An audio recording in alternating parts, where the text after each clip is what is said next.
بسم الله الرحمن الرحیم. السلام علیکم. زم سراج مومن او تاسو زما یوټیوب چینل کې خراغلاس یم. امید لرم چې روغ او جوړ به او د صحت جامې به مو پتن وي. ملګرو خو زیره درته لرم او دا ویډیو در سره مخ کې شیر کړئ، ډیره در سره شیر کړئ نور ملګرو سره چې ټول خبر شي او د متحده عرب اماراتو د ویزو په اړه کې معلومات ترلاسه کړي.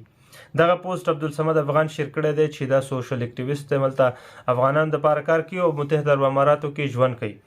نو زه دغه پوسټ تاسو سره دغلته په سکرین شاټ شیر کوم، تاسو بیا دلته کتلی شئ، ویډیو پوسټ کوي او که د عبدالصمد افغان پیج نه خو به تاسو کتلی مي هلته لاړ شئ، هلته یې کتلی شئ. نو دا 10 قسمه ویزې دي. متحده عرب اماراتو 10 رقمه نوې ویزې اعلان کړي. نن د 3 اکتوبر د ویزو نوی قانون عملی شوی او د کفیل یا ضامن شرط پکې لغوه شوی. سیاحتي ویزا لنډ مهال 2 میاشتې ویزا ده چې یو سیاحتي شرکت په ضمانت به صادریږي، مطلب شرکت چې د ضمانت وکړي نو هغه ته دا ویزا صادرولی شي. بله اوږد مهال سیاحتي ویزا ده 15 کلنه چې هیڅ کفیل یا ضامن ته ضرورت نه لري.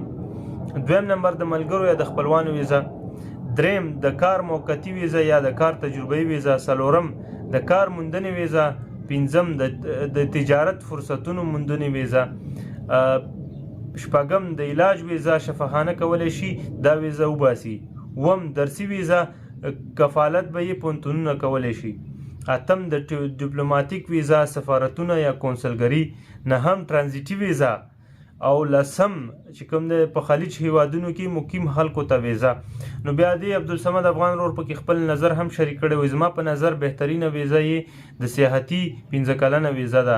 شرط دا دی چې $4000 په اکاونټ کې ولري او 4,500 درهم یې فیس دی او هر سفر کې 90 ورځې امارات کې پاتې کېدلی شي په درنښت.